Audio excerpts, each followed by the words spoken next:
અમરેલી જિલ્લા જેલના 5 પાકા કેદીઓ કે જેઓ 15 વર્ષથી સજા ભોગવી રહ્યા હતા અને આ દરમિયાન તેમની સારી વર્તણૂકને જોતા ગૃહ વિભાગે તેમને જેલમુક્ત કરવાનો નિર્ણય લીધો હતો। કેદીઓ જેલમુક્ત થતા તેમના પરિવારજનો તેમને મળવા જિલ્લા જેલ પહોંચ્યા હતા અને ત્યાં ભાવુક દ્રશ્યો સર્જાયા હતા।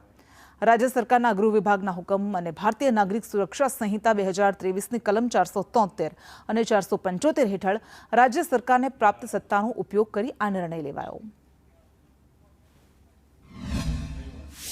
જે કેદીઓ પૂરા 14 વર્ષની સજા ભોગવેલ હોય તેમજ જેલમાં જેઓની વર્તણૂક સારી હોય તેવા પાકા કેદીઓને ભારતીય નાગરિક સુરક્ષા સંહિતા 2023ની 475ની કલમ મુજબ વહેલી જેલમુક્તિ આપવા અંગે સરકારશ્રી તથા પોલીસ મહાનિદેશક શ્રી તથા જેલોના વડા શ્રી ડૉક્ટર કે.એલ. રાવ સાહેબના હકારાત્મક અભિગમ દ્વારા આજે અત્રેની અમરેલી જિલ્લા જેલ ખાતેથી પાકા કામના 5 કેદીઓને વહેલા જેલમુક્ત કરવામાં આવેલ છે।